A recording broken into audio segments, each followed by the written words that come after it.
사사기 16장 21절에서 31절 말씀을 볼 거고요. 오늘 함께 보실 말씀은 15장 1절부터 삼손 얘기입니다. 어제 13장부터 시작된 삼손 이야기가 16장에 맞춰지는데 15장 1절부터 16장 31절까지 읽으시면 되고, 그중에 오늘 본문으로 21절부터 31절까지 16장 21절부터 같이 보겠습니다. 읽겠습니다. 블레셋 사람들이 그를 붙잡아 그의 눈을 빼고 끌고 가사에 내려가 놋줄로 매고 그에게 옥에서 맷돌을 돌리게 하였더라. 그의 머리털이 밀린 후에 다시 자라기 시작하니라. 블레셋 사람의 방백들이 우리의 신이 우리 원수 삼손을 우리 손에 넘겨 주었다 하고 다 모여 그들의 신 다곤에게 큰 제사를 드리고 즐거워하고, 백성들로 삼손을 보았으므로 이르되 우리의 땅을 망쳐놓고 우리의 많은 사람을 죽인 원수를 우리의 신이 우리의 손에 넘겨 주었다 하고 자기들의 신을 찬양하며, 그들의 마음이 즐거울 때에 이르되 삼손을 불러다가 우리를 위하여 제주를 부리게 하자 하고 옥에서 삼손을 불러내매 삼손이 그들을 위하여 제주를 부리니라. 그들이 삼손을 두 기둥 사이에 세웠더니 삼손이 자기 손에 붙든 소년에게 이르되 나에게 이 집을 버린 기둥을 찾아 그것을 의지하게 하라 하니라. 그 집에는 남녀가 가득하니 블레셋 모든 방백들도 거기에 있고 지붕에 있는 남녀도 3,000명 가량이라. 다 삼손이 제주 부리는 것을 보더라.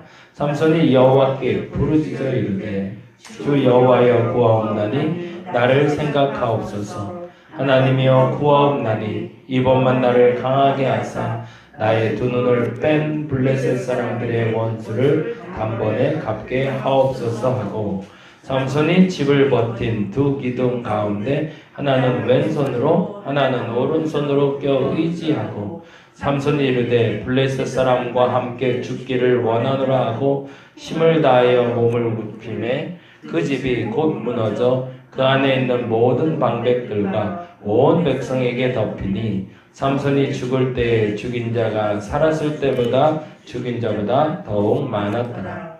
그의 형제가 아버지의 온 집이 다 내려가서 그의 시체를 가지고 올라와서 소라와 아스타올 사이에 그의 아버지 마노아의 장지에 장사하니라.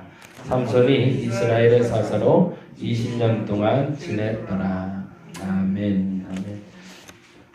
너무나 잘 아는 인물이기 때문에 삼손에 대해서 간략하게 이야기하고 갔으면 좋겠고요. 사실 이제 사사기를 보면서 여러분이 알아야 될 부분으로 말씀드린 게 공식에 대한 이야기였고, 그리고 또 하나는 그 공식에 대한 사례에 대한 이야기를 드렸습니다. 근데 그 공식에 어긋나는 것들이 발생하게 되면 하나님의 역사하심이 없다라는 거죠. 사실은 그때는 우리가 검증받고 가야 되는데, 그렇다고 해서 무조건 잘못된 게 아니니 거의 맞는 사례들을 이렇게 들어서 설명하고 있다라고 설명을 드렸어요. 다시 한번 좀 점검하는데요. 근데 이제 중요한 거는 그 공식에 꼭 맞는 사례들이 아니라 할지라도 하나님의 방법대로 택하는 것들이 있더라. 그래서 온니엘과 같은 사사는 리더십이 있고, 그리고 리더의 자녀들, 리더의 혹은 형제이기 때문에 선택받은 사사. 삼갈 같은 사람은 사실은 소모는 막대기 하나만 있어도 충분히 이스라엘 구원할 수 있는 사사. 그리고 에욱 같은 사람은 왼손잡이였지만 쓰임받은 사사. 그런데 이제 입다와 기드온과 그리고 삼손을 통해서는 구체적으로 그들의 부름받은 자리가 어딘지를 설명하고 있어요. 하나님의 사람으로 부름받을 때에 그가 어떤 달란트가 있는가, 얼마나 높은 지위에 있는가, 그거는 사실은 소용없다라고 얘기하고 있는 거죠.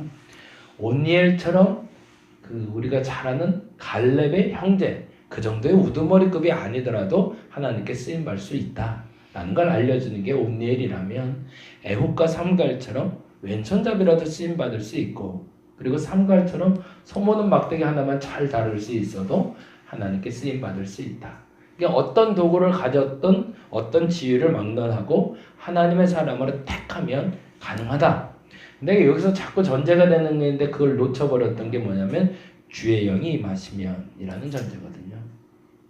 하나님이 사사를 쓰실 때 그가 도구가 됐던 가장 큰 이유는 그의 지위도 그의 재주도 아니라 하나님의 영이 임한 것이다. 그래서 그 사건을 설명하기 위해서 보다 구체적으로 설명한 게 기드온 사건이었죠. 그래서 기드온에게 상처가 있다는 얘기를 드렸습니다. 그렇죠? 그 상처는 뭐였죠? 기드온에게 있는 상처는 그 아버지 때로부터 물려오는 우상 숭배라는 상처. 하나님의 백성인데 어떻게 우상을 섬길 수가 있지? 그것도 우리 집 안에 버젓이, 그것도 바알 신상과 아세라 신상이 어마어마하게 큰 게 자리 잡고 있어서 그게 자랑거리가 되고, 말 그대로 일제시대 신사 숭배하는, 신사 참배하는 것, 그것을 자랑 삼아서 이완용이 일사오적 되는 것처럼, 그렇게 그 집안의 상처를 갖고 살아갔던 기드온이 그 상처를 무너뜨리고 나서, 이방 신상을 무너뜨리고 나서 비로소 하나님의 사랑으로 그 상처가 치유된 후에 주의 영이 임하는 장면. 근데 그 도구가 된 사람이 있는데 아버지라는 이가, 그가 한 이것이 잘못이 아니고 하나님께 돌아가는 과정임을 알고 우상을 회포하는 것도 아멘으로 받아들일 수 있는, 마찬가지로 일제시대 지주로 살았지만 어느 순간에 독립투사가 돼서 그 독립투사로 그가 가진 재산을 세상에 환원하고 독립투사들을 도왔던 것처럼 요아스라는 기드온의 아버지가 그 역할을 감당해 준 거죠. 그러자 그 상처가 치유된 기드온이 하나님의 영이 임하자 하나님의 사사로 일하게 된 사건. 그러니까 결국에는 내 안에 있는 상처가 있는 사람도 그 사랑으로 보듬어서 그 상처가 회복되면 하나님 앞에 쓰임 받을 수 있다는 거죠. 김정은이라는 이가 이번에 부각이 됐어요. 젊은 지도자로 또 부각이 되고 좋은 이미지로 잘 포장이 됐습니다. 근데 또 하나 우리가 기억해야 될 게 하나 있어요. 사람의 본성은 안 변한다는 거죠. 그래서 좀 불안해해요. 그래서 이제 그거를 이제 조금 더 급진적인 보수주의자들은 다 거짓말이다 얘기하는데, 다른 걸 떠나서 한 가지는 제가 기억해야 될 거라고 생각한 게 하나 있습니다. 그게 뭐냐면 김정은의 어머니가 누군가예요. 어머니가 혹시 누군지 혹시 아시나요? 고영희 씨라고, 그쵸? 혹시 기억나시나요? 그분이 누구냐면 일본에서 태어난 제일교포예요. 그래서 그가 일본에서 북조선이라는 곳으로 넘어가게 됐는데 거기서 악단의 일을 하죠. 노래 부르는 사람이었잖아요. 그래서 이제 김정일의 눈에 띄어서 소위 첩으로, 정실 부인이 아니라 첩으로 들어간 거죠. 근데 사랑을 많이 주게 된 거죠. 마치 기드온의 아들 70명 중에 아비멜렉이 사랑받은 것처럼 첩의 아들인데 사랑을 받기 시작해요. 그리고 아이를 낳는데 김정은하고 그 동생 둘을 낳거든요. 네. 그러고 나서 그 둘을 키우면서 그 북한 내에서 키우기가 어려우니 스위스로 유학을 보낸 거거든요.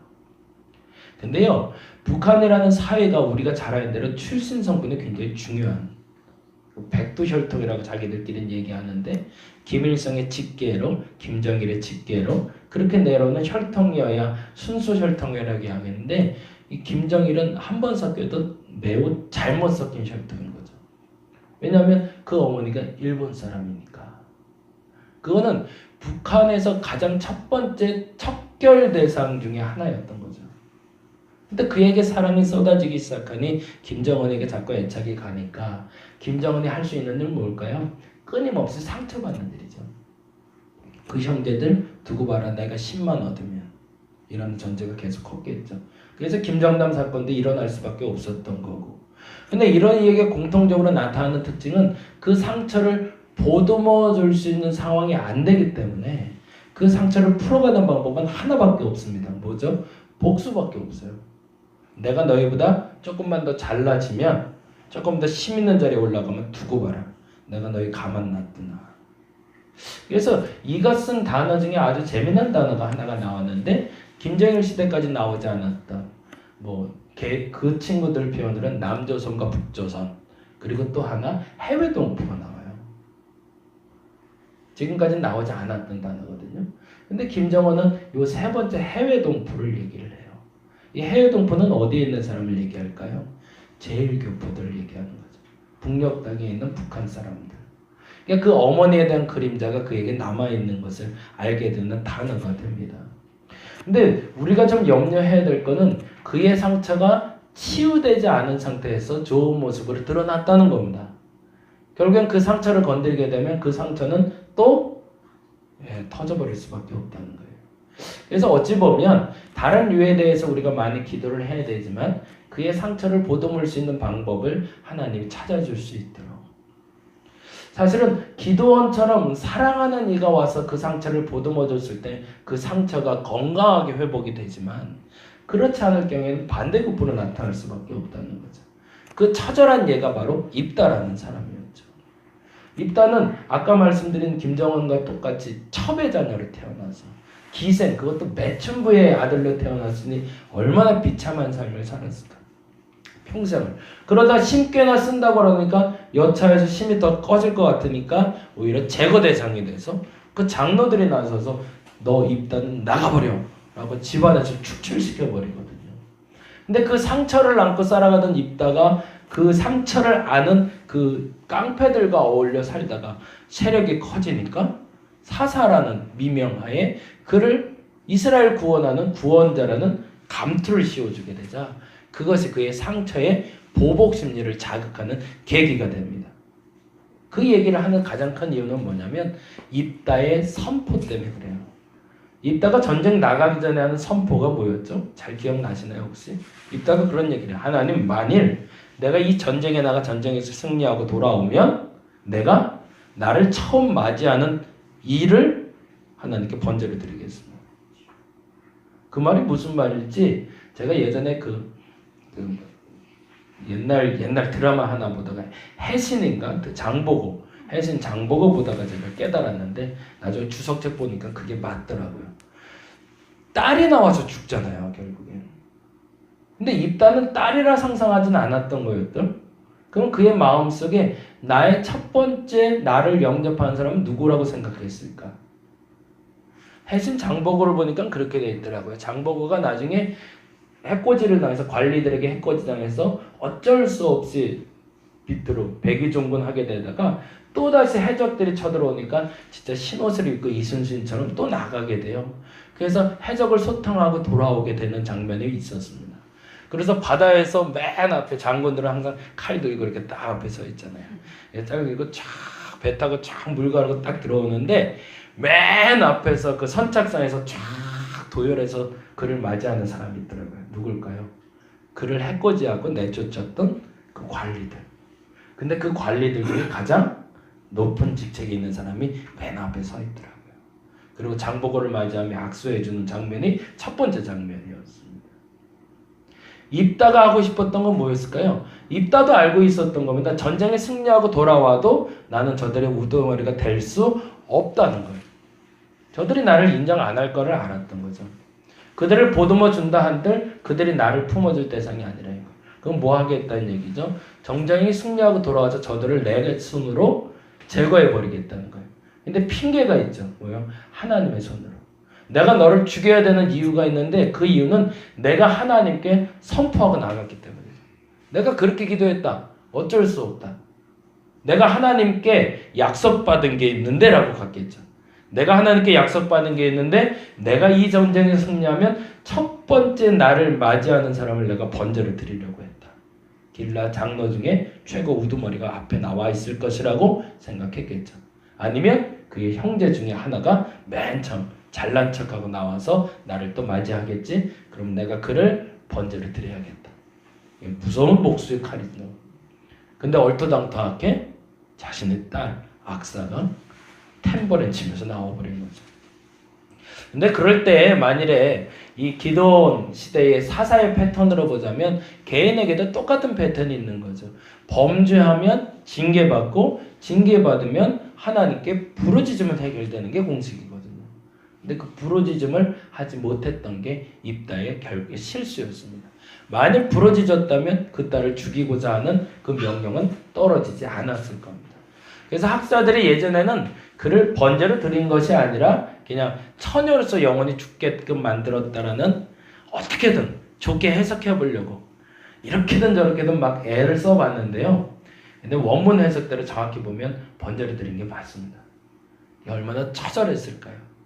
그러니까 그 입다의 복수, 정확히 말하면 그 상처가 치유되지 않아서 나온 결과물이 내가 가장 사랑하는 걸 잃게 만든다는 거죠. 우리가 신앙생활하면서 첫 번째 해야 할 일은 그래서 이 상처의 문제를 해결해야 되고 죄의 문제를 해결하는 게 첫째예요. 그래서 이도 없는 사람을 하나님은 다시 택할 필요가 있었던 거죠. 아까 말한 대로 하나님의 택함의 조건은 다양한 거니까. 그렇다면 하나님, 우린 이 질문을 던지는 거죠. 왜 택함받은 사람 대다수는 그러면 상처받은 사람들인가요? 뭐 간증거리가 많으니까. 아무래도 신앙생활에 사람들에게 본이 될 만한 게 많으니까. 상처가 치유됐더라, 병에서 낫더라. 그런 목사님들의 설교가 제 설교보다는 좀 강력하겠죠, 아무래도. 제가 암병에 걸렸다 나와서 기적적으로 하나님 앞에 섰습니다. 여러분께 설교합니다. 그러면 나름대로 사람들에게 이목 집중받을 수 있겠죠. 근데 그렇지 않은 사람도 필요하더라는 거죠. 그건 누구죠? 태어나면서부터 낯을 잃는 사람. 삼손과 같은 사람도 있더라는 겁니다. 그건 뭐예요? 태어나면서부터 죄 짓지 않기로 작정한 사람이라는 거예요. 이 사람은 죄 지면 안 돼요. 그러니까 이 사람에게 주어진 첫 번째 사명은 뭘까요? 이 사람에게 첫 번째 주어진 사명은 절제입니다. 절제. 하지 말아야 될 게 너무 많아요. 산적해 있어요. 술도 먹으면 안 되고요. 포도주 먹으면 안 되고요. 머리도 자르면 안 되고요. 이 나스린의 규정을 온전히 지켜낼 수 있을 때 하나님의 사람이라고 말했던 게 바로 삼손인데, 삼손이 지켜냈을까요? 하나도 지켜내지 못합니다. 죽은 것 만지지 말라는데 길 가다가 사자랑 싸워서 사자를 죽여요. 그러고서 사자를 죽였으면 그냥 멀리 해야 되는데 사자 죽인 걸 가서 또 확인했네요. 근데 확인하다 보니까 뭐가 있어? 그 안에 벌꿀이 있더라는 거예요. 뭐예요? 지난번에 말씀드린 대로 상처를 통해서 죄를 짓기도 하지만 뭐를 통해서 죄를 짓는다고요? 좋아하는 거. 이 힘쓴 사람이 또 달콤한 건 또 좋아하나. 이걸 그냥 지나갈 수가 없는 거죠. 그거 보인다고 그거 꼭 먹어야 되나요? 먹을 필요 없잖아요. 근데 뭐 까짓 거 벌꿀인데 먹으러 갖고 왔는데 그게 큰 죄는 뭐죠? 죽은 것을 만지면 안 되거든요. 근데 죽은 걸 만지는 게 너무 당연했던 거죠. 그걸 또 가서 엄마한테 자랑을 해요. 이게 삼손의 모습이거든요.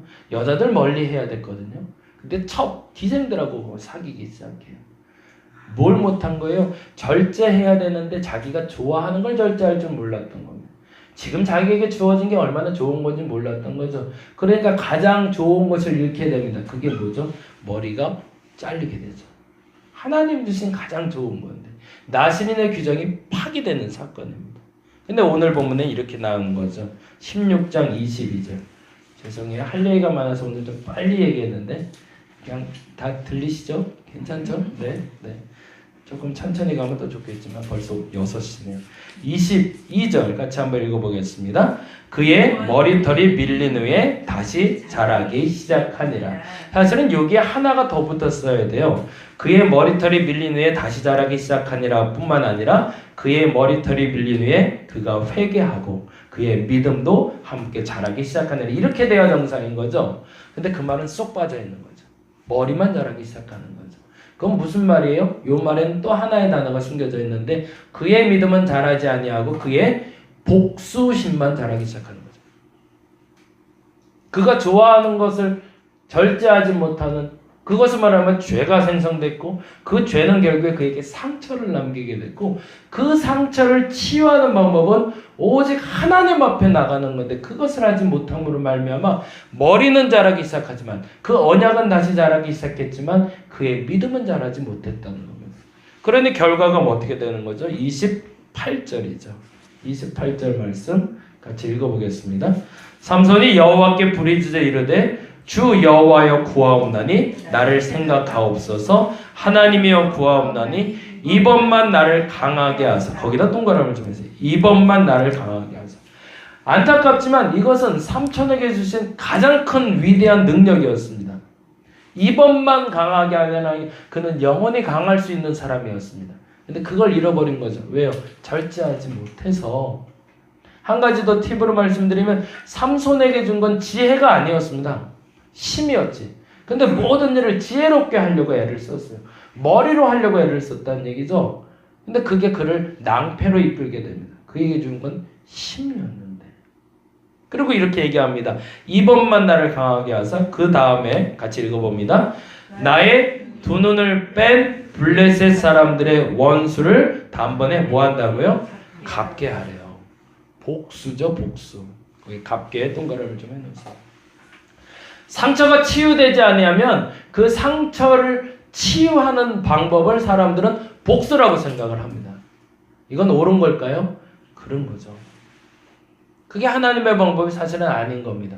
근데 또 하나님이 도용돼서 복수의 칼을 갈게 됐고 그 복수의 결과로 스스로도 죽임을 당하게 되는 거죠. 신앙생활에 우리가 동일하게 반복되는 죄가 있음을 물론 사사기를 끝날 때까지 계속 말씀드릴 거지만 점검해 보세요. 상처가 자라면 독이 됩니다. 그 상처 치유하셔야 됩니다. 어느 교회에 있어서도 상관없습니다. 어떤 곳에서 신앙생활해도 상관없습니다. 마지막 걸림돌은 여러분의 상처가 될 겁니다. 죄가 될 겁니다. 여러분이 좋아하는 거 절제하지 못하면 죄가 될 겁니다. 근데 그것은 또 동일한 패턴의 하나님의 징계를 몰고 오는 도구가 될 겁니다. 제거하셔야 됩니다. 근데 제거하는 방법은 내가 안 돼요. 누군가에게 사랑을 받아야 돼요. 상처를 해결하려면. 좋아하는 걸 끊으려면 진짜 나를 사랑하는 사람을 만나셔야 돼요. 그걸 놓고 기도를 해주세요. 사람일 수도 있고요. 예수 그리스도일 수도 있어요. 그분이 여러분을 진짜 사랑한다는 걸 안다면 치유됩니다. 그리고 주의 영이 임하시면 하나님의 도구로서 사사처럼 쓰임받을 수 있다는 겁니다. 죄에 대해서 자유해지시기 바랍니다. 쉽진 않아요. 사랑받아야 해결돼요. 먼저 사랑받으시고 사람이 아니라면 그리스도께 의탁하시기 바랍니다. 내 상처 치유하실 분 하나님밖에 없습니다. 내가 좋아하는 것 절제하게 만들 건 오직 하나님밖에 없습니다. 나를 사랑하여 주옵소서. 아니 나를 사랑하심을 내가 알게 하옵소서. 그러면 주의 영이 임하셔서 여러분이 도구되게 하실 겁니다. 오늘 이 시간 반복된 이야기지만 이 이야기를 통해서 여러분의 진정한 깨달음이 있기를 간절히 바랍니다. 그리고 진짜 회복되셔서 진짜 그리스도인으로 살아갈 수 있는 저와 여러분이 되기를 간절히 바랍니다. 기도하겠습니다. 쉽지 않은 얘기지만 반드시 해야 되는 이야기이기 때문에 반복합니다. 죄의 문제 해결되지 않으면 그리스도와 하나 될 수 없습니다. 내 안에 죄가 해결되게 하소서. 상처가 독이 되지 말게 하여 주시옵소서. 내가 좋아하는 것이 내게 독이 되지 않게 하여 주시옵소서. 진정으로 나를 사랑하시는 예수 그리스도의 사랑 앞에 그 십자가의 사랑 앞에 나를 내려놓사오니 하나님 내가 죄에서 자유함을 얻게 하시고 죄의 근원 뿌리 되는 상처와 내가 좋아하는 것에서 자유하게 하여 주옵소서. 그리고 하나님의 도구로 사사처럼 쓰임받게 하여 주시옵소서. 감사합니다. 고마우신 예수님 이름으로 기도드렸습니다. 다 같이 기도하고 돌아가도록 합니다.